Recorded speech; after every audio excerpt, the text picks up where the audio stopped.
నమస్తే, నేను మీ పండరి. మొత్తానికి ఏదైతే ఉమ్మడి నల్గొండ, వరంగల్, ఖమ్మం జిల్లాలకు సంబంధించి గ్రాడ్యుయేట్ ఎన్నికలు ఈ నెల 20న జరగబోతూ ఉన్నాయి.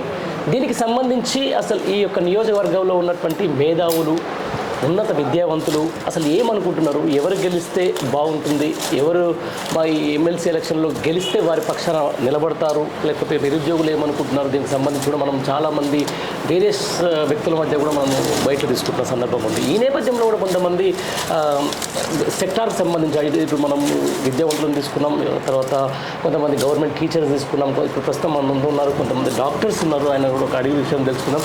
సార్ నమస్తే అండి. నమస్తే సార్, మీ పేరు సార్? అశోక్ గారు.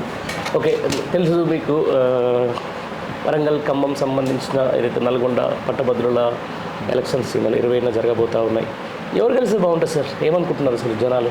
అందరూ ఆలోచనలో ఉన్నారు, ఇంకా డిసైడ్ కాలే. ఓకే, డిసైడ్కి సంబంధించిన దాంట్లో సార్, అంటే నిజంగా ఇది జనరల్ ఎలక్షన్స్ వేరు. చాలా అధికార పార్టీలు ఉన్నాయో, పార్టీలు హామీలు ఇవ్వచ్చు, లేకపోతే విపరీతమైన అసలు అలువుగానే హామీలు ఇవ్వచ్చు, మేము ఇది చేస్తామని చెప్పొచ్చు. పబ్లిక్ వేరు. బట్ ఇది కొంచెం మేధావి వర్గాలకు సంబంధించినటువంటి విషయం. అసలు ఏమనుకుంటారు? ఇంకా కూడా మేధావి వర్గం కూడా ఇప్పటిదాకా ఒక డిసైడ్ కాకపోలేదు. మహా అయితే ఇంకొక 10 రోజుల్లోనే ఉంది కదా ఎలక్షన్స్. ఎమ్మెల్సీ ఎలక్షన్లు స్టార్ట్ అయిన దగ్గర నుంచి వాళ్ళ పాత్ర పెద్ద కనపడతలేదు. ఎమ్మెల్సీల పాత్ర అంతే. అసలు ఆ వ్యవస్థ ఉండాలంటారా వద్దంటారా? ఉండాలి, కాకపోతే వాళ్ళ పాత్ర కొంచెం పెరగాలి. ఎక్కడ ముందుకు వచ్చినట్టు కనిపిస్తలేదు. ఎవరెవరు పోటీ చేస్తారు తెలుసా సార్? ఇక్కడ మీకు ఊర్లో ఇంకా పాపులేట్ అయితే చూడలేదు. ఓకే, ఇప్పుడు బీఆర్ఎస్ పార్టీ నుంచి ఏనుగుల రాకేష్ రెడ్డి అని చెప్పేసి నిలబడ్డారు. కాంగ్రెస్ నుంచి సోకాల్డ్ జర్నలిస్ట్ అని చెప్పుకునే ఆయన తీర్మానం మల్లన్న నిలబడ్డాడు. బీజేపీ నుంచి గుజ్జుల ప్రేమేందర్ రెడ్డి అని చెప్పేసి నిలబడ్డారు. ఇంకా కొంతమంది చాలామంది పోటీ చేస్తూ ఉన్నారు, వస్తూ ఉన్నారు. అంటే నేను చెప్పిన ఈ 3 పేర్లలో అంటే బెస్ట్ ఎవరుంటే బాగుంటుంది సార్?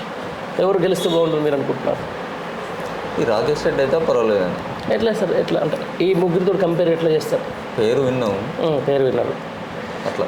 మరి మామూలుగా ఇప్పుడు అధికార పార్టీ నుంచి తీర్మానం మల్లన్న వ్యక్తి నిలబడుతున్నాడు కదా, మీకు ఐడియా ఉంది? ఆయన ఐడియా ఉంది, కానీ మళ్ళీ అది దానిలో యూట్యూబ్లో వేరే ఆపోజిట్ ప్రోగ్రామ్స్ వస్తున్నాయి కదా, వాటిని కూడా చూస్తాను. అవి కూడా చూస్తున్నా.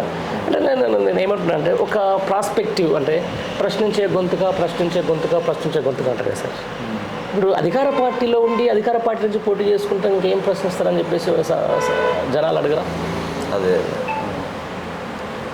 గత ప్రభుత్వం మీద ఒక ఎజెండా పెట్టుకొని నేను చట్టసభలోకి పోవాలని చెప్పేసి ఇష్టానుసారంగా మాట్లాడేసి జనం నమ్ముతున్నారని చెప్పేసి అన్నీ చెప్పేసిండు. ఈరోజు కండువాలు మార్చినంత మాట మార్చినంత ఈజీగా కండువాలు కూడా మార్చేస్తూ ఉన్నారు. ఈరోజు మళ్ళీ ప్రజల ముందుకు వస్తూ ఉన్నారు, అడుగుతూ ఉన్నారు, ఓట్లు అడుగుతూ ఉన్నారు. ఇవన్నీ మేధావర్గంగా ఒక డాక్టర్గా మీరు ఏమనుకుంటారు అసలు? మీరు ఇంకా మీరు చెప్పాల్సింది ఏంటి ప్రజలకు? కొంచెం ఒక మేధావర్గంగా ఎట్లా ఉంటాయి? ఎమ్మెల్సీ పాత్ర పెరగాలి. ఓకే, వాళ్ళు ఒకటి నామినేటెడ్ పోస్ట్ లెక్కనే కనిపిస్తున్నారు. షో పాత్ర లెక్కనే అనిపిస్తుంది. ఎలక్షన్ల ముందే కనబడతాను, తర్వాత కనిపిస్తలేదు. ఇదే చెప్తాను సార్. ఇప్పుడు ప్రశ్నించే గొంతుకలు అనేది ఇంపార్టెంట్ మనకు. ఏంటంటే ఒక ప్రభుత్వం చేసే తప్పులైతేనేది, లేకపోతే నిరుద్యోగులకు, ఉద్యోగులకు వాళ్ళ సమస్యలు, లేకపోతే మనలాంటి మేధావి వర్గమే ఈరోజు సామాన్య జనానికి అసలు మీరు చేసింది ఇట్లా, ఇది మీరు చేసింది చేయబోయింది కూడా అంతా ఒక మార్గనిర్దేశంగా ఉండాల్సిన అవసరం ఉంటుంది సార్. ఈ నేపథ్యంలో చూస్తున్నాం ఇప్పుడు రాకేష్ రెడ్డి గారికి సంబంధించి ఆయన ఒక బ్రిడ్జ్ పిల్లానికి సంబంధించినటువంటి వ్యక్తి, ఉన్నత విద్యావంతుడు.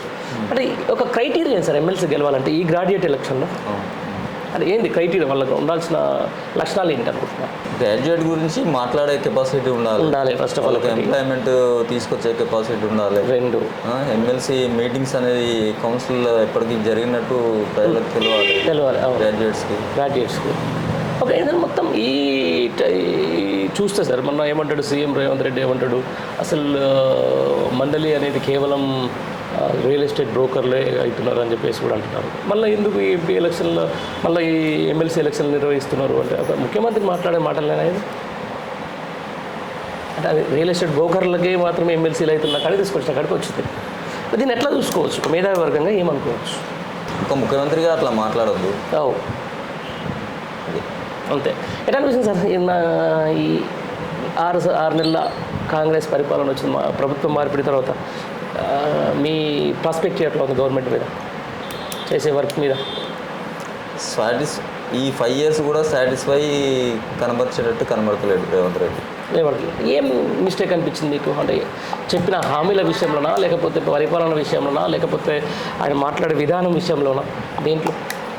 పనుల విషయంలో, హామీల విషయంలో, మాట్లాడే పద్ధతి విషయంలో, మాట్లాడే విషయంలో నచ్చలే.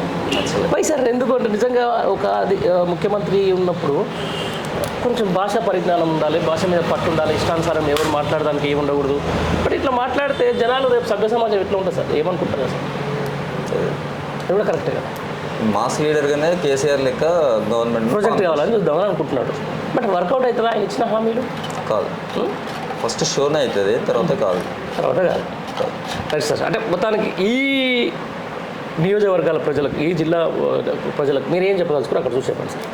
అంటే గ్రాడ్యుయేట్లు ముఖ్యంగా కొత్తగా ఇప్పుడు ఓటు వచ్చినటువంటి డిగ్రీ అయిపోయిన పిల్లలకి ఏం చెప్పదలుచుకుంటారో చెప్పండి. ఎలక్షన్లో ఎవరు నిలబడితే, ఎవరు గెలిస్తే మంచిది, ఎవరు ఓట్లు వేయాలని చెప్పేసి ఒక మాట ఉంటుంది కదా, చెప్పండి. గ్రాడ్యుయేట్స్ అందరికీ చెప్పేది ఏంటంటే, మంచి ఎమ్మెల్సీని మంచి ముందుకు వచ్చి మాట్లాడే వాళ్ళను, వాళ్ళ పాత్ర తక్కువ ఉన్నది, వాళ్ళ పాత్రను ఎక్కువ పెంచుకొని వచ్చి మాట్లాడే వాళ్ళని సెలెక్ట్ చేసుకోవాలి. రాకేష్ రెడ్డిని సెలెక్ట్ చేసుకుంటే బాగుంటుందని నా ఆలోచన. Right sir, thank you. ఏం పేరు నీ పేరు? నా పేరు కిరణ్ పాల్ వేలేరు. ఎవరన్నా? కిరణ్ పాల్ వేలేరు. కిరణ్ పాల్. ఏం చేస్తారు? నేను అంటే గ్రాడ్యుయేట్, వాళ్ళు ఒకటి రియల్ ఎస్టేట్. ఓకే. ఎట్లా ఉంది మరి కొత్త గవర్నమెంట్ వచ్చిన తర్వాత రియల్ ఎస్టేట్? రియల్ ఎస్టేట్ అంటే ఇక 0.0 నేను చెప్పుకునే అవసరం లేదు. అంతేనా? ఎందుకంటే ఐటీ కారిడార్స్ ఎట్లా మనకు మైనస్లో ఉన్నాయని ఇప్పుడు అప్పుడు కేటీఆర్ గారు ఏ విధంగా ఒక విద్యావంతుడు కాబట్టి చాలా వరకు ఆయన విదేశాలలో తిరిగి కూడా మనకు పెద్ద పెద్ద కంపెనీలను ఇక్కడకు తీసుకురావడం జరిగింది. ఇప్పుడు చూసుకున్నట్లయితే 0.0లో కంపల్సరీ రియల్ ఎస్టేట్ పడిపోయింది. ఆ విషయానికి మనం 6 నెలల్లో అద్భుతం అనేది ఏం లేదు, అలా పోతే నా అద్భుతంలాగా అయిపోయింది అంతే. చెప్పండి. రైట్. ఇప్పుడు గ్రాడ్యుయేట్స్ ఎలక్షన్స్ వస్తూ ఉన్నాయి కానీ ఇప్పుడు నల్గొండ, వరంగల్, ఖమ్మం సంబంధించి ఎవరికి ఉన్నాయి గెలుపు అవకాశాలు? ఇక్కడ ఎవరికి ఉన్నది గెలుపు అని అంటే ఇప్పుడు ఇది విద్యావంతుల చేతిలో ఉంటుంది. ఇంతకుముందుకు ఓటర్ను ప్రభావితం చేసే ఆ ఛాయిస్లు అనేవి తక్కువ. ఇది విద్యావంతులు అంటే ఒక మేధాశక్తి కలిగిన వాళ్ళకు తప్ప మిగతా వాళ్ళు చేసే అర్హత లేని, అంటే మేధావులు వేసే ఓటు. మేధావులు అంటే ఏంటంటే వాళ్ళకి చాలా వరకు ఆచితూచి అడుగేసుకుంటూ చేసే ఓటే ఇది. మన ఎమ్మెల్సీ గ్రాడ్యుయేట్ ఎలక్షన్స్ అంటారు, అంతేకాదు. అయితే ఇప్పుడు కానీ తీర్మానం మళ్ళీ చేసింది ఏంటంటే, ఇప్పుడు చేసేది కూడా అంత తీర్మారే ఉన్నది. తీర్మారే ఉన్నది. ఎట్లా తీర్మానం అంటే, ఇవాళ ఆయన పార్టీలు ఆయన అమ్ముడు పోకుండా ఇవాళ మా దళితుడు, ఇవాళ చిలక ప్రవీణ్ అనే వ్యక్తి ఆయన ఛానల్, ఒక యూట్యూబ్ ఛానల్ పెట్టుకుంటే ఎక్కడికో తీసుకుపోయి ఆయన ఈ రోజు ఆయన బయటకు వచ్చిండు. దేనివల్ల బయటకు వచ్చిండు అంటే, ఒక దళితుని ముంగడ పెట్టుకొని ముందు పోయినావు, పోయినాక నీ అవసరం తిన్నాక దళితునిపై పక్కకు చెప్పేసినావు, అంతే కదా. అదే క్రమంగా ఇలా చాలా వరకు కూడా ఇప్పుడు గ్రాడ్యుయేట్స్ కూడా ఆలోచన ఏంటంటే, ఇలా ఏనుగు రాకేష్ రెడ్డి గారు నిలబడ్డారు, ప్రేమేందర్ గారు రెడ్డి నిలబడ్డారు. వీళ్ళందరికన్నా ఏనుగు రాకేష్ రెడ్డి ఏంటంటే ఒక విద్యావంతుడు. ఆయన పైసల కోసం రాజకీయాలు రాలే. ఆయన ఒక సామాన్య రైతు కుటుంబంలో పుట్టిన వ్యక్తి. మన వంగపాడు గ్రామం. ఆయన సామాన్య రైతు కుటుంబంలో ఉన్న వ్యక్తి. ఆయన ఎక్కడో విదేశాలలో 15 లక్షలు 20 లక్షలు ఒక నెలకు సంపాదించుకునే వ్యక్తి ఈరోజు ఎందుకు వచ్చిండు అని అంటే, నేను పుట్టిన గడ్డ, నా వరంగల్కు నేను ఏదో ఒక సేవ చేయాలి. ఆ సేవ ఏ విధంగా చేయాలి, ఎట్లా చేయాలి, ఏ విధంగా నాకు అదే అవుతుంది అని అంటే, ఈరోజు ఆయనకు మన పార్టీ కేసీఆర్ గారు కావచ్చు, మా పల్లా రాజేశ్వర రెడ్డి గారు, మా నాయకులు పల్లా రాజేశ్వర రెడ్డి గారి చొరవతోనే వారికి ఈరోజు ఎమ్మెల్సీగా అవకాశం కల్పించినందుకు ధన్యవాదాలు. వారు ఈరోజు ఖచ్చితంగా అఖండ విజయాన్ని సాధించబోతున్నారు. విద్యావంతులు ఎక్కడ చూడండి మీరు, పార్టీలకు అతీతంగా విద్యావంతులు కూడా మొత్తం ఏనుగు రాకేష్ రెడ్డి గారి వెంబడి ఉంటారు కూడా. ఎందుకంటే మేము డెబిట్లో, ఆయన బీజేపీలో ఉన్నప్పుడు నేను డెబిట్లో నేను కూడా ఆయనకు ఒక ఫ్యాన్, బిగ్గెస్ట్ ఫ్యాన్. ఎందుకంటే డెబిట్లో ఆయన ఒక పార్టీలను అతీతంగా డిస్కషన్ వస్తే, పార్టీలకు అతీతంగా డిస్కషన్ చేసి ఒక సమస్యను ఏ విధంగానైతే మనం మాట్లాడితే దానికి మనకు సొల్యూషన్ అనేది వస్తుందని ఆ విధంగా మనం ప్రతి ఒక్క దానికి ఆన్సర్ చాలా చక్కగా చెప్పేవాడు. కాబట్టి ఆయనకు చాలా వరకు కూడా ఫ్యాన్స్ ఉన్నారు. ఆయన ఖచ్చితంగా విజయం సాధించబోతాడని మా యొక్క నమ్మకం ఉంది. మరి ఏంటి నేనైతే తీర్మానం వల్ల నేను 3 సార్లు చేసిన, నాకు ఆ సపోర్ట్ ఉంది, ఈ సపోర్ట్ ఉంది, నాకు ఆ ఎమ్మెల్యే సపోర్ట్ చేస్తున్నాడు, ఈ మంత్రులు సపోర్ట్ చేస్తున్నారు అని చెప్పి చెప్తా ఉన్నాడు కదా బయట. మరి అన్న, ఏ మంత్రులు చేయని, ఏ ఎమ్మెల్యేలు చేయని, మాకు ఉన్నది ఇప్పుడు ఒక ఇద్దరు ఎమ్మెల్యేలలో ఒక ఎమ్మెల్యే పోయిండు, మా స్థానిక ఎమ్మెల్యే. మాకు ఉన్నది ఏకైక వ్యక్తి ఇప్పుడు ఈ దీంట్లో సరౌండింగ్ చూసుకుంటే 3 జిల్లాలలో ఎవరు పల్లా రాజేశ్వర రెడ్డి గారు. మాకు ఈ ఒక్క ఎమ్మెల్యేతోనే ఈ ఒక్క ఎమ్మెల్సీ మేము సాధించుకోపోతున్నాం. అది ఎట్లా అంటే కూడా ఈ 6 నెలల పాలన చాలండి చూసిన వరకు. ఈ 6 నెలల పాలనలో ఏం చేయలే, ప్రజాపాలన పెట్టిండ్లు. ఇవాళ నువ్వు కూడా వేయాలని ప్రశ్నించే గొంతుకు అన్నావు, నువ్వు ఏడ ప్రశ్నిస్తాను, ప్రశంసించే గొంతుక అయినవు ఇవాళ. అది ఎట్లా ఈ ప్రశ్నించే గొంతుక అనేది ఎవరు మా ఏనుగు రాకేష్ రెడ్డి వస్తాడు. ఇవాళ ఏనుగు రాకేష్ రెడ్డి గెలవకపోతే నాకు జరిగే నష్టం ఏందని మేము చెప్పగలుగుతాం. ఎందుకనంటే ఏనుగు రాకేష్ రెడ్డి గెలవకపోతే ఒక ప్రశ్నించే గొంతుకను కోల్పోతాం మనం. ఇలా తీర్మానం ఎలా గెలితే వాళ్ళని ప్రశంసిస్తాడు, ప్రశ్నించాడు. అవును. అదే ప్రభుత్వంలో డిఫాల్ట్ని మేము ఎత్తి చూపడానికి ఏనుగు రాకేష్ రెడ్డి వారి యువ రక్తం అని అట్లాంటి యువ రక్తం ఖచ్చితంగా అవసరమని మేము భావిస్తున్నారు. Okay brother, thank you very much. ఏం పేరు బ్రదర్ పేరు? నా పేరు మొహమ్మద్ ఫారూక్. ఫారూక్ ఏం చేస్తారు? మేము టైలరింగ్ చేస్తాం. మళ్ళీ ఇక్కడ గ్రాడ్యుయేట్ ఎలక్షన్స్ వస్తున్నాయి కదా, ఎట్లా ఉందన్న ఇక్కడ సైడ్? ఇక్కడ బాగానే ఉంది. ఏనుగుల రాకేష్ రెడ్డికి మంచి మెజార్టీతోనే గెలిపిస్తాం. అవునా, మరి తీర్మానం మల్లన్న కూడా ఉన్నాడు ఇక్కడ. తర్వాత ఆయన మల్లన్న అన్ని బోగస్ మాటలు, బోగస్ కథలు. అంతేనా? అది ఎట్లా అనిపించింది బోగస్ మాటలు, బోగస్ కథలు? యూట్యూబ్లలో పెట్టి ప్రజలను మోసం చేసాడు తప్ప ప్రజల సేవ చేసిన వ్యక్తి కాదు. అట్లాంటి వాడు ఇప్పుడు నేను పూటకో మాట పూటకో పార్టీలో చేరే వ్యక్తి ఈరోజు ఎమ్మెల్సీ అవుతా అని చెప్పేసి జనంలో వస్తూ ఉన్నాడు, అటు ఇటు ఏదో చెప్తా ఉన్నాడు ముచ్చట.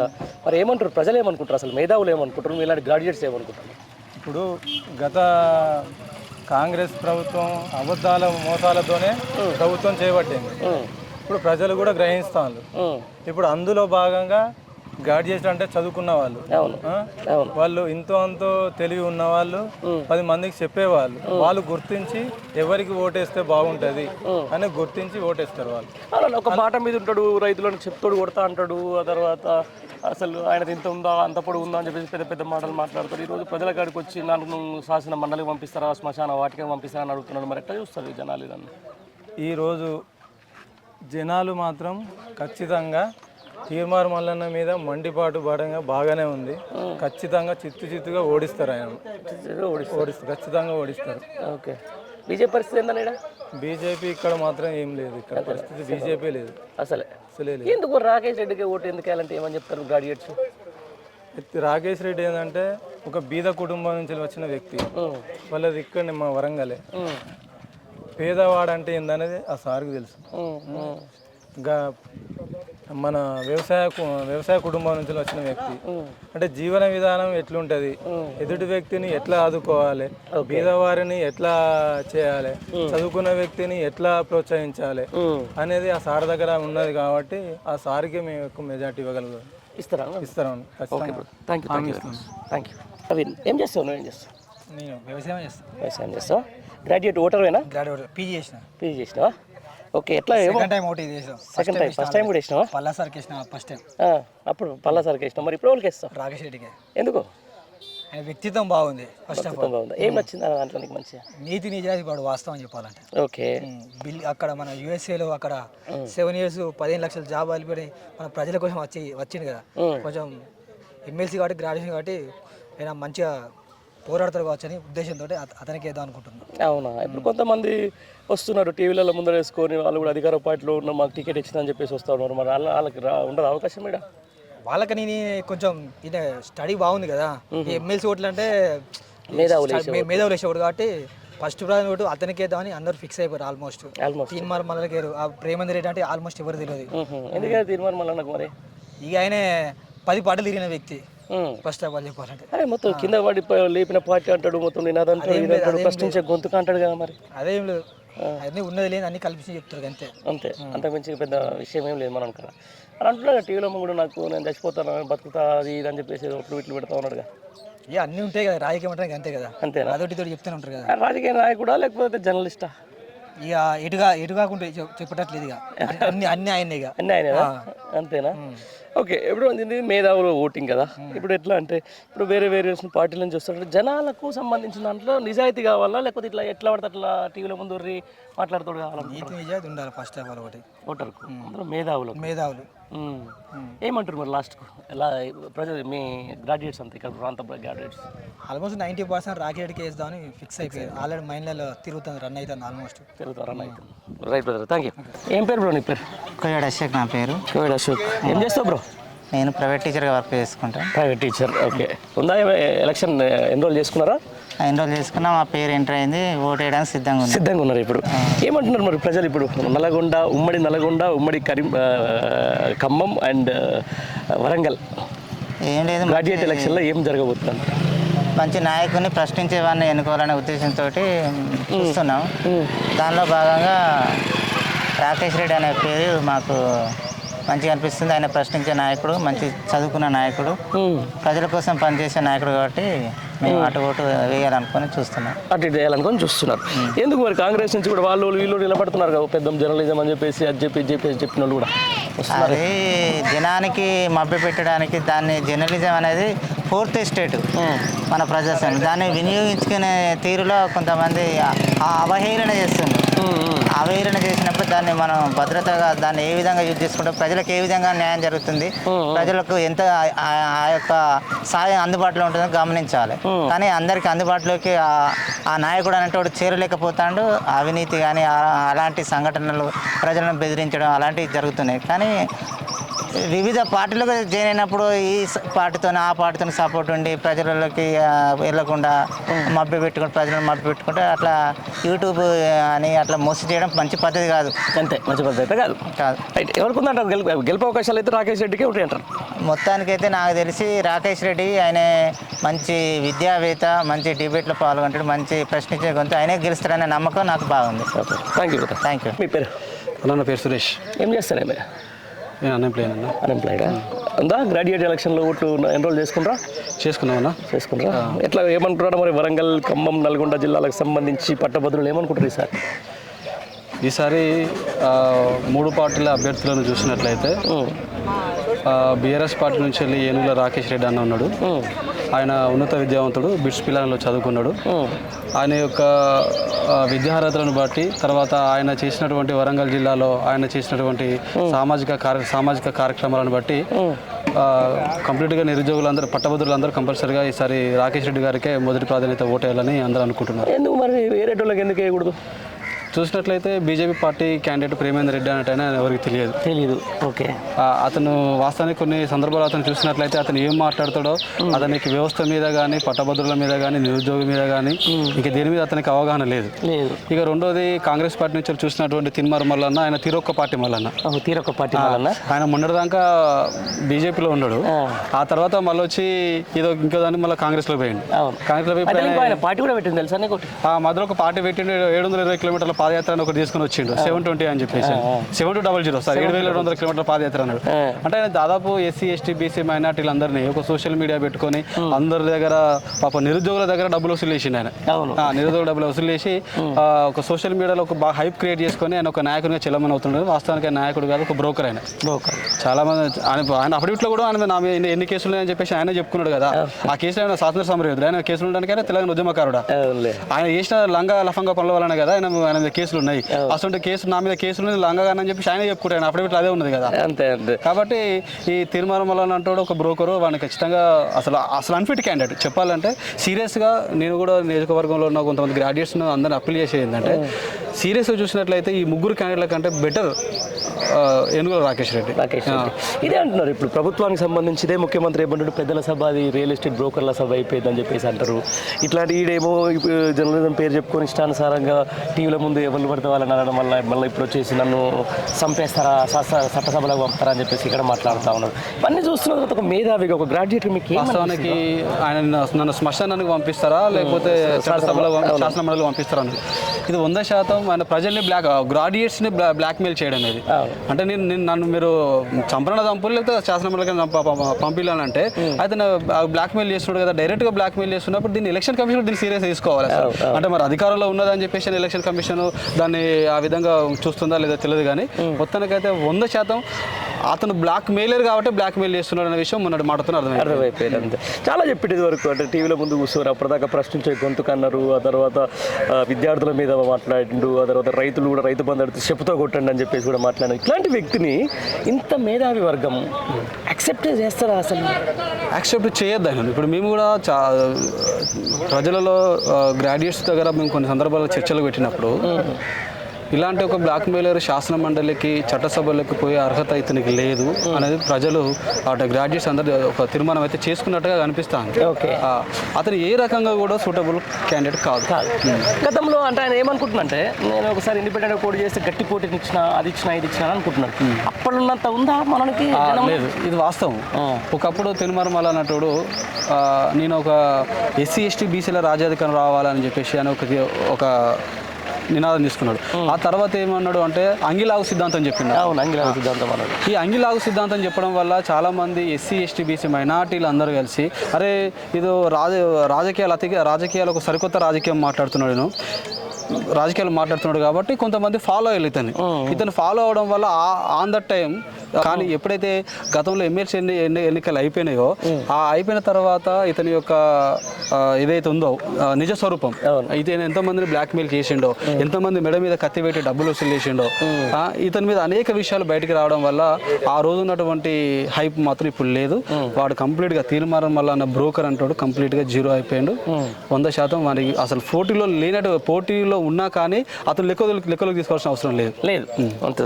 రైట్. మొత్తానికి ఒక ఉన్నత విద్యావంతుడు, బ్రిట్స్ పిల్లలు చదివిన ఒక మంచి స్టూడెంట్, ఆ తర్వాత రాజకీయంలోకి వచ్చింది. ఇప్పుడు ఒక గొప్ప అవకాశం ఇచ్చింది బీఆర్ఎస్ పార్టీ కూడా ఏనుగు రాకేష్ రెడ్డికి. భవిష్యత్తులో ఎట్లా ఉండబోతుంది ఆయన? 100% రాజకీయాలలో ఉండాల్సిన పర్సన్ రాకేష్ రెడ్డి గారు. ఎందుకంటే వాస్తవానికి వారు ఉన్నత విద్యావంతుడు, విదేశాల్లో చదువుకున్నాడు, విదేశాల్లో ఉద్యోగం చేసి మాతృభూమి కొరకు సేవ చేద్దామని ఈ ప్రాంతానికి రావడం జరిగిందని. రావడమే కాదు, అతను ఏ వేదిక మీద ఉన్నా అతను 100% ఎఫర్ట్ పెట్టి పనిచేసిండు. మేము చూసినాము, ఈ వరంగల్ ప్రాంతంలో ఉండి చూసినాము. అతను కరోనా సమయంలో వేలాది మందికి కరోనా బాధితులకు సహాయ సహకారాలు అందించిండు. వరంగల్ వరదలు వచ్చినప్పుడు ఆ వరదలలోకి వెళ్ళి కూడా ఆయన పబ్లిక్ సామాజిక కార్యక్రమాలు చేసిండు. అంటే ఒక సర్వీస్ ఓరియంటెడ్ పర్సన్గా 100% చట్టసభల్లోకి వెళ్ళాల్సిన అర్హత కేవలం రాకేష్ అన్నకు మాత్రమే ఉన్నది, ఏనుగుల రాకేష్ అన్నకు మాత్రమే ఉన్నది. ఆయన మనలో ఒకటిగా ఉంటున్నాడు. నేను ఒక లీడర్ను, నేను మొత్తం ఏదో ఉద్ధరించిన ఎక్కడేం చెప్పుకుంటాడు. ఆయన గ్రౌండ్ టు ఎర్త్లో ఉంటున్నాడు కాబట్టి 100% అతను ఉండాల్సిన candidate. Okay brother, thank you. నమస్తే మేడం. నమస్తే. ఏం పేరండి? సరిత, చాడ సరిత, జెడ్పీటీసీ వేలేరు మండలం. ఈ మండలం జెడ్పీటీసీ వేలేరు మండలం. ఓకే. మొత్తానికి గ్రాడ్యుయేషన్ ఎలక్షన్స్ వస్తూ ఉన్నాయి. మరి వరంగల్, ఖమ్మం, నల్గొండకు సంబంధించిన ఎట్లా ఉంది మేడం ఎలక్షన్ సరళి ఎట్లా ఉండబోతుంది? ఏ క్యాండిడేట్ నిలబడుతున్నారు, ఎవరికి గెలుపు అవకాశాలు ఉన్నాయి? కొద్ది టైమే ఉంది. కాకపోతే ఏంటంటే ముందు నుంచి కూడా రాకేష్ రెడ్డి అంటే పార్టీల బీజేపీ నుంచి కాంగ్రెస్ మన బీఆర్ఎస్లకు వచ్చినప్పటి నుంచి కూడా మేము అభ్యర్థి రాకేష్ రెడ్డికి ఇవ్వాలని చాలా మంది అనుకుంటున్నాం.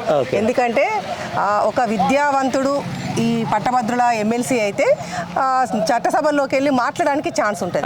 ఇంతకు ముందు ఉన్న పల్లా రాజేశ్వర రెడ్డి గారు కూడా విద్యావంతుడు, విద్యా సంస్థలు ఉన్నాయి, విద్యావంతుడు కనుక అతను తెచ్చిన పల్లా రాజేశ్వర రెడ్డి గారు తెచ్చిన మనిషి రాకేష్ రెడ్డి కనుక 100% వారి లాగానే పనిచేస్తారని నమ్మకం ఉంది. కనుక రాకేష్ రెడ్డి కూడా బిట్స్ పిలాని నిరుపేద రైతు కుటుంబం నుంచి వచ్చిండు. అదే కాకుండా బిట్స్ పిలానిలో ఏదో పోయిన మాసం కాకుండా అక్కడ గోల్డ్ మెడలిస్టు. ఆ తర్వాత కూడా తనకు వచ్చిన అవకాశాలన్నీ అన్ని వదులుకొని అమెరికాలో మంచి ఉద్యోగం అంటే ఎలాంటి ఇబ్బందులు లేకుండా మంచిగా ఏసీలలో కూర్చునే ఉద్యోగం వదులుకొని కూడా ఇక్కడికి వచ్చి సామాజిక సేవ చేయాలనే అంటే ఉద్దేశం ఉన్నది కనుక తమ్ముడిని చూస్తాగానే మనకు అర్థమైపోతుంది అంటే ఇతనిలో ఏదో ఉంది. ఖచ్చితంగా మనం అవకాశం ఇస్తే అంటే దాన్ని నిరూపించుకోగలుగుతాడని మేమైతే 100% రాకేష్ రెడ్డి నమ్ముతున్నారు. ఇక వేరే ఉన్నారు మేడం, మొత్తం టీవీలో ముంగట వచ్చి జర్నలిజం పేరిట ఈరోజు వారిని చూస్తూనే ఉన్నాం, 10 ఏళ్ళ కానీ చూస్తున్నాం. తర్వాత ప్రత్యక్షించి ఏంటంటే పల్లా రాజేశ్వర రెడ్డి గారు మా అన్నయ్య, మేము అంటే లాస్ట్ టైం ఎలక్షన్స్లో కూడా చూసినాం. అదే చూడడం కాకుండా ప్రత్యక్షించి ఎక్కడ చూసినామంటే నల్గొండ ఎలక్షన్లో కౌంటింగ్ రోజు చూసిన. నేను ఎప్పుడు తీర్మార్ మల్లన్న అంటే ఆయనను వీడియోలో చూడడం, టీవీలో చూడడం తప్ప ప్రత్యక్షించి చూడలేదు. ఆ కౌంటింగ్ హాల్లో చూసిన. ఆ కళ్ళు తాగిన కోతి అంటే కళ్ళు తాగిన కోతి ఎట్లా చేస్తో నేను ఇంతవరకు చూడలేదు, కానీ అంతకన్నా అధ్వానంగా బిహేవ్ చేస్తాడు ఏది కౌంటింగ్ హాల్లో. అప్పుడు చూసిన నేను అప్పుడే అనుకున్నా వీడికి జీవితంలో వీడు ఏమి కాడు, లాస్ట్ వీడు రోడ్డు మీద అడక తింటాడు అనుకున్నాను. రోడ్డు మీద అడక తింటాడు వీడు జీవితంలో ఏది కాడు, లాస్ట్ రోడ్డు మీద అడక తింటాడు. ఎందుకంటే వాడి వేషాలు అలా ఉన్నాయి. కానీ అంటే అన్ని చూస్తున్నాం. వాడికి కనీసము అంటే టీ తాగడానికి పైసలు లేనివాడు ఇది ఒక ఛానల్, ఇప్పుడు 2 కోట్ల కారు, 2 కోట్ల ఇల్లు, ఈ డబ్బులు ఇవన్నీ ఎక్కడి నుంచి వచ్చినాయి అంటే మీరు అందరూ చూస్తాను కదా మామూలుగా రాజకీయంలో ఇట్లా ఒక పార్టీ పెట్టగానే యూట్యూబ్ ఛానల్లో లేకుంటే న్యూస్ ఛానల్లో పెట్టగానే కోట్ల సంపాదించారు కదా, ఎట్లా సంపాదిస్తాడు తీన్మార్ అంటేనే బ్లాక్ మెయిలర్ అంటే తీన్మార్. ఎవరు ఓటేయరు. విద్యావంతులు చాలా ఆలోచిస్తారు ఓటేయడానికి. అలా పార్టీ ఈ పార్టీ ఆ పార్టీ అని పక్కన పెట్టి క్యాండిడేట్ ఎవరు, ఆ క్యాండిడేట్ తోని ఈ క్యాండిడేట్ వల్ల మనకేమన్నా పని అవుతుందా. ఇప్పుడు ఇంతకు ముందు మేము ఎంచుకున్న పల్లా రాజేశ్వర రెడ్డి గారు చాలా, అంటే నాకు తెలిసి రోజు పొద్దున లేవగానే వారి ఇంటి ముందు ప్రభుత్వం ఉన్నప్పుడు, బీఆర్ఎస్ ప్రభుత్వం ఉన్నప్పుడు ఒక 20-30 కార్లు ఉండేవి. ఎందుకు ఉండేటి? వాళ్ళు ఉండేవా అంటే లోపలికి వచ్చిన వాళ్ళు ఎవరు అనుకుంటారు? అందరు కూడా ఇవేంటి జాబ్స్ అంటే యూనియన్స్. నాకు తెలిసి మా దగ్గరనే ఈ అంటే దాన్ని ఏమంటారు, అవుట్ సోర్సింగ్ వాళ్ళని రెగ్యులరైజ్ చేయడం. మా దగ్గర ఇప్పుడు TSPR అని ఇక్కడ ఉంది, మా దగ్గర హాస్టల్ ఉంటుంది, అందులో ఉన్న అజయ్ ఉంటాడు ప్రిన్సిపాల్. వాళ్ళు 186 మందికి రెగ్యులరైజేషన్ పల్లా రాజేశ్వర రెడ్డి గారితో కలిసి మేడం మేము ఎప్పుడు ఎలక్షన్ వచ్చినా సార్కే ఓటేస్తాం అని లాస్ట్ టైమే చెప్పింది. అట్లాంటి వాళ్ళు మన తెలంగాణలో చాలా మంది ఉన్నారు కనుక ఖచ్చితంగా వారు తీసుకొచ్చిన క్యాండిడేటే రాకేష్ రెడ్డి కనుక ప్రతి ఒక్కరు రాకేష్ రెడ్డికే ఓటేస్తారు. ఇందులో ఎలాంటి సంకోచం లేదు. Okay madam, thank you madam, thank you very much. ఏం పేరు బ్రోడి పేరు? గూడప్ నరేష్. ఏం చేస్తావు? ప్రజెంట్ అదే బాబులో చేసే బిజినెస్ చేస్తావు. గ్రాడ్యుయేట్ ఎలక్షన్ ఓటు ఎన్రోల్ చేసుకున్నావా? ఏమంటున్నావు మరి ఇక్కడ వరంగల్, నల్గొండ, ఖమ్మం నియోజకవర్గాలకు సంబంధించి గ్రాడ్యుయేట్స్ ఎవరు గెలిస్తే బాగుంటుంది? ఏం కదా? రాకేష్. ఎందుకు? విద్యావేత్త. మా ప్రధానమైన ప్రతి సమస్యను కొట్లాడేంత శక్తి రాకేష్ రెడ్డికి ఉంది. బిట్స్ బిలాని చదువుకున్నాడు, మంచి విద్యావేత్త, మంచి పోరాట పడిపోయిన వ్యక్తి. మరి ఇప్పుడు వీళ్ళు అంటే స్థానికంగా వరంగల్లో ఉంటాడు కాబట్టి ఆయన చేసిన పోరాటం 10 సంవత్సరాల నుంచి చూస్తున్నాం. మరి ఇప్పుడు వీళ్ళు వస్తున్నారు అధికార పార్టీ నుంచి, ఒక ఆయన టీవీ జర్నలిజం అని చెప్పేసి వస్తున్నాడు, అది వస్తున్నాడు, వాళ్ళ పరిస్థితి ఏంటి? బ్లాక్మెయిల్ మళ్ళీ ఎవరు ఇస్తారు సార్? బ్లాక్మెయిల్ రాజకీయం చేసుకుంటూ ఉండాలంటే అట్లా చేస్తే అసలే జనాలకు రావాలి, కొట్లాడాలి, పేరు సంపాదించుకోవాలి, గెలవాలి, అంతే. మరి ఇప్పుడు ఆయన అంటే ఏ క్రైటీరియాతో వస్తున్నాడు మరి జనాలు అక్కడికి? అదే సార్, ఆయనకు ఉన్నదే బ్లాక్మెయిలింగ్ రాజకీయం. బ్లాక్మెయిలింగ్ అంతే ఇక ఆయన అంతే బ్లాక్మెయిలర్ రాజకీయం. కొట్టించుడు, బురుడి కొట్టుడు, బూటకప్ మాటలు చూస్తాం కదా సార్. తెల్లారులేస్తే న్యూస్ ఛానల్ ఇంటనే ఉంటాం మేము కూడా, విశ్లేషణ. అదే మొత్తం ప్రశ్నించే గొంతుగా అన్నాడు, అదన్నాడు, ఇదన్నాడు. ఈ రోజు మళ్ళీ రైతు బంధు ప్రశ్నించేటైనా మీడియాలో ఉండి కొట్లాడుండే, కండువా కప్పుకొని కొట్లాడేమేం సార్? నాకు అర్థంగా మీలాంటి మేధావులకే తెలవాలి, మీలాంటి మేధావులే చెప్పాలి. కప్పుకొని కాంగ్రెస్ కండువా కప్పుకొని వచ్చి నేను కొట్లాడతా అంటే నువ్వు కొట్లాడతావు, ప్రభుత్వం పోయినాక కొట్లాడేది సార్. మీది కూడా లాజిక్ పాయింట్. ప్రభుత్వాలు పోయినాక నువ్వు ఎట్లా కొట్లాడతావు సార్? ప్రభుత్వాన్ని ఎదిరించి అంత శక్తి ఆయనకు ఉంటుందా? ఉంటే అసలు రాణిస్తారా? అవును, అంటే రాణిస్తారా? అవును, అదే అంటే జరగని రాజకీయాలా సార్ ఇవన్నీ చూసి? ఇప్పుడు ప్రశ్నించే గొంతుకు ఒకటైపోయింది, ప్రశంసించే గొంతుకు ఒకటైపోయిన కాడికి వచ్చింది. మరి ఎట్లా అంటే జర్నలిజం అన్నాడు, అదన్నాడు, ఇదన్నాడు, మొత్తం అంగిలాగి సిద్ధాంతం అన్నాడు, ఆ సిద్ధాంతం అన్నాడు, అదన్నాడు, ఇది మొత్తం ఏదో చెప్పుకుంటూ వచ్చేసి ఇలా మళ్ళీ ఒక ఎవరైతే రూల్ చేస్తారో ఆ పార్టీ నుంచి చెప్పాలి సార్. నేను ఆయన రాజకీయంగా ఎదుర్కోవడం కోసం న్యూస్ ఛానల్ వాడుకొని ఏమన్నా బయటకు వచ్చి కావచ్చు, అంతే. నాకు తెలిసి అయితే అదే అనిపిస్తాను, అంతకుమించి మించి ఏం లేదు. అట్లాంటి చట్టసభలకు పోవడం కోసం ఈ న్యూస్ ఛానల్ వాడుకొని రాజకీయంగా ఎదుర్కోవడం కోసం ఇది వేసుకున్న స్టెప్ అని నేను అనుకుంటాను. అంతకుమించి ఇంకేం లేదు, మించి అయితే ఏం లేదు. ఏదో ఎజెండా తోటే ముందుకు వచ్చి ప్లాన్ తోటే చెప్తాడు ఆయన. సోషల్ మీడియా ఏదో బూటకప్పు నాది నడుస్తుంది అన్నట్టు. అయితే తెలంగాణలో అట్లా లేరు సార్ ఇప్పుడు ప్రజలు. కేసీఆర్ గన్ని ఎత్తిన పక్కన పెట్టిళ్ళు. ఏం చేసింది ప్రజలకు? ఆయన చేసిన గొప్ప పని ఏంటో చెప్పి. చేసింది ఏం లేదు సార్. నేను ఏం చేసిండు అసలు? ఏం చేసిండు? విద్యార్థుల కోసం ఏం చేసిండు? ఏం కొట్లాడిండు? ఎంతమంది విద్యార్థులకు లైఫ్ని ఇచ్చిండు? ఓవైపు 47 జీవో అప్పుడు గవర్నమెంట్ ముంగట వాళ్ళని అడ్డు పెట్టుకొని ఇష్టానుసారంగా ధర్నాలు వాళ్ళని అది పెట్టి ఇది పెట్టాడు. ఈరోజు వాళ్ళు ఫోన్ చేస్తే వాళ్ళ కింద ఉన్న వాళ్ళేమో ఇష్టానుసారంగా మాట్లాడుతున్నారు ఇదే నిరుద్యోగుల మీద. దీన్ని ఎట్లా చూడొచ్చు? ఫోన్ చేయగానే ఏముండదు సార్, ఫోన్ చేయగానే వెళ్ళిండు, కాంగ్రెస్ వాడు కప్పుకున్నాడు, ప్రజలకి వస్తాడు. అయితే మామూలుగా ఎమ్మెల్యే ఎలక్షన్ అప్పుడు సాధారణ ప్రజలు ఉంటే మంచిగా ఉండు. ఇప్పుడు ఉన్నదంతా విద్యావేత్తలు కదా సార్, గ్రాడ్యుయేట్స్. ఈయన బూటకప్ మాటలు, ఈ బురుడి కొట్టించే మాటలు ఎవ్వరు నమ్మరు సార్. అసలు నమ్మడానికి ఇక్కడ మామూలుగా ఏలుముద్ర ఓటర్లు లేరు, మంచి విద్యావేత్తలు ఉన్నారు. మళ్ళీ స్థానికంగా రాకేష్ రెడ్డి గురించి మాకు 100% ఇక్కడ తెలుసు. ఆయన ఎట్లా కొట్లాడిండు, ఏం చేసిండు, జనాలకి జనతా పార్టీలు ఉన్నప్పుడు ఎట్లా కొట్లాడిండు కూడా తెలుసు. అనే విద్యార్థి స్టేజ్ నుండి కొట్లాడుకుంటూ పైకి వచ్చిండు. ఇప్పటికి కూడా ఏమంటున్నాడు, ఇక్కడ ఉండి కూడా ఆయన మళ్ళీ ప్రతిపక్షంలో ఉన్నాడు. ప్రతిపక్షంలో ఉండి ఖచ్చితంగా 100% కొట్లాడతాడు మా కోసం. అది 100% మాకు ఆయన మీద నమ్మకం ఉంది. ఎందుకంటే ఈయనకున్న విశ్లేషణ అట్లుంటుంది. నేను చూస్తున్నా సార్, రోజు డిబేట్లు చూస్తా. తీన్మార్ మల్లన్న చూస్తా, రాకేష్ రెడ్డిది కూడా అంతకుముందు జనతా పార్టీలో ఉన్నప్పుడు నేను డిబేట్లు కూడా చూసిన. ఆయన మాట్లాడిన విధానం కూడా తెలుసు మనకు ఎట్లుంటుంది అనేది. అంటే ఒక విజన్ ప్రకారం ఏదో ఒక రోజు రెడ్డి అనే వ్యక్తి అసలు ఆయన ఎన్నడా నవ్వుపడతాడు ఆ టీవీలో తప్ప, అంతేనా? ఎక్కడ అవ్వడాడు ఆయన. ఆ ప్రేమేందర్ రెడ్డి అవ్వడాడు. ఈయన తీన్మార్ మల్లన్న అంటే ఆయన ఎమ్మెల్సీ అప్పుడు ఒకసారి అయినప్పుడు విద్యా వాలంటీర్ చేస్తాను సార్ హై స్కూల్లో. విద్యా వాలంటీర్ చేస్తాను ఒకసారి వచ్చిండు సార్ వేయాలి సార్ మాకు వేయాలి సార్ అన్నాడు. మా స్కూల్ అంతా తిరిగిండు, అప్పుడు ఎగపోయిండు. ఎందుకు వేయాలి ఆయనకు? దేనికి వేయాలి? ఏం చేసినావు అని వేయాలి చెప్పండి. వరంగల్కి ఏం చేసిండు అసలు? ఇక్కడ స్థానిక బిడ్డను ఆయన ఏమన్నా అసలు ఏం చేయాలి?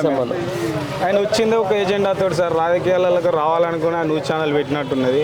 దాని ద్వారా ఏదో తెలంగాణ ప్రజలను నమ్మించుకుంటా కేసీఆర్ మీద పోరాటం చేసినట్టు చేసి లాస్ట్కి పోయిండు. అందులో ప్రభుత్వం వచ్చిన దాంట్లో వచ్చిండు, ఎమ్మెల్సీకి వస్తాడు.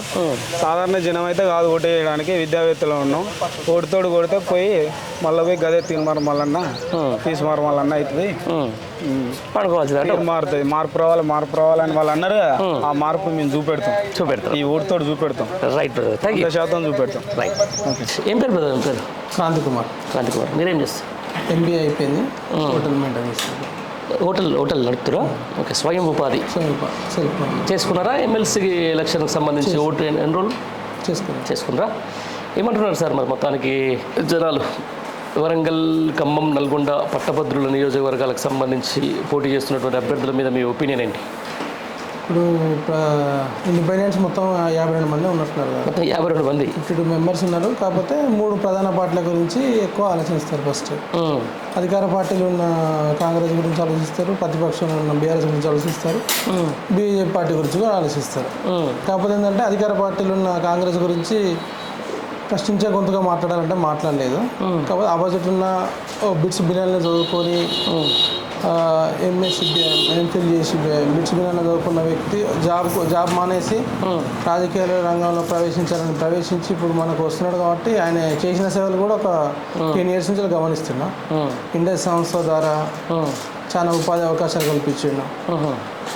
శివరాత్రి రోజు కూడా మొత్తం ఆర్ట్స్ కాలేజ్ ప్రతి ఇయర్ పెద్ద పెద్ద ప్రోగ్రామ్స్ చేస్తాడు. అలానే జాబ్స్ చేస్తాడు. మొన్న కరోనా కాలంలో కూడా ముందుండి నడిపించిండు ఒక 2-3 నెలల పాటు. అలాగే వరదలు వచ్చినప్పుడు కూడా వాళ్ళు ఒక టీంతో కలిపి మొత్తం చూస్తుంటే వీడియోలలో చూసిన నేను చేసేటి అని. మళ్ళీ వాక్చాతుర్యం బాగుంటుంది, మాట్లాడే ఏ టాపిక్ ఇచ్చినా కూడా మంచి భక్త టాలెంట్ కూడా బాగున్నట్టు అనిపిస్తుంది.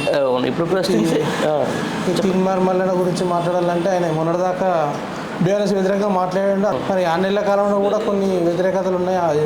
ఒక్కడు కూడా మాట్లాడలేడు కదా. కాబట్టి ఆయన కాంగ్రెస్ పార్టీకి సంబంధించిన వ్యక్తి అని అర్థమైపోయింది. అంటే ఆయన ఇప్పుడు ఏ న్యూస్లు కూడా ఆయన చూసినట్లేదు. అప్పుడేదో బాగా సంపాదించింది కానీ ఇప్పుడు ఆయన పని అయిపోయింది. ఆయన ఏమి ఉండదు. అంతేనా? ప్రేమేందర్ రెడ్డి అనే వ్యక్తి అంత వాయిస్ కూడా ఎక్కువ కనబడలేదు ఇక్కడ కూడా. సైలెంట్ ప్రశ్నించే గొంతుక అని చెప్పేసి ఇష్టానుసారంగా మాట్లాడి ఒక 6 నెలల కింద నుంచి ఇప్పుడు ఈ ప్రభుత్వం ఏదో గొప్పదైనట్టు ఇప్పుడు వచ్చిన తర్వాతనే అసలు తెలంగాణ వచ్చినట్టుగా మాట్లాడి పోర్ట్రే చేస్తూ ఉన్నారు. దీన్ని ప్రజలు మరి చూస్తారా? ఏమనుకుంటారు అసలు? ప్రజలు చూసినట్లేదు. ఇదివరకు నమ్మిళ్ళు, ఎలక్షన్ల ముందు వరకు నమ్మిళ్ళు. ఇప్పుడు అర్థమైపోయింది వాళ్ళకు. ఇప్పుడు ఏంటంటే ఇప్పుడు ఆయన చేసింది కూడా దాని ఆపోజిట్ కూడా కొన్ని వస్తున్నాయి కదా. ఈయన చేసిన తప్పులేంది, ఈయన చేసిన బెదిరించి అది చేసిన అవన్నీ ఉన్నాయి కదా. అవన్నీ కూడా యూట్యూబ్లో చూస్తున్నాం. దాన్ని బట్టి జనాలు కూడా అర్థమైపోతుంది. అది ఇప్పుడు అధికార పార్టీ నుంచి అధికార పార్టీ కండువ కప్పుకొని అలా ఎన్నికల్లో నిలబడ్డ వ్యక్తి రేపు ఏ ప్రభుత్వాన్ని ప్రశ్నిస్తాడా లేకపోతే ప్రజల పక్షాన్ని నిలబడతాను ఎట్లా అనుకోవచ్చు? ప్రజల పక్షాన్ని అయితే నిలబడలేడు, ప్రభుత్వాన్ని కూడా ప్రశ్నించలేడు.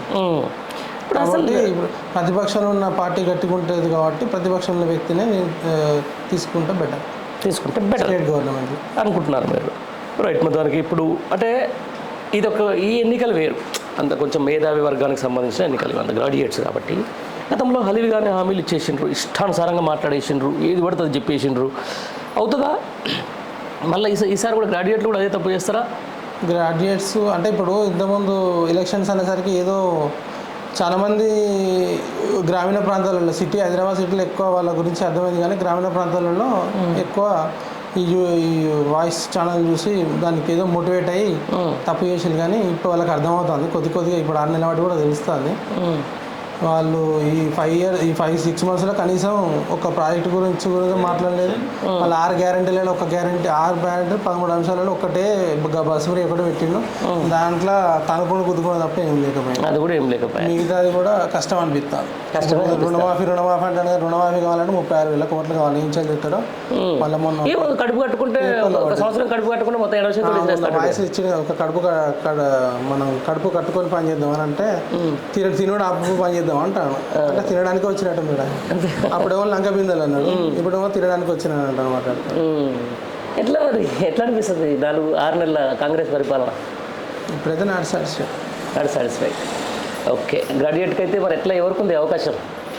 ప్రజలు ఎవరు వరంగల్ సంబంధించి అయితే రాకేష్ రెడ్డికి ఎక్కువ ఛాన్స్ ఉంటుంది. ఎక్కువ ఛాన్స్ అయితే ఆయనకే ఉంటుంది. విజన్ కలిగిన వ్యక్తి కాబట్టి ఎక్కువ ఛాన్స్ ఉంటుంది. Okay, thank you.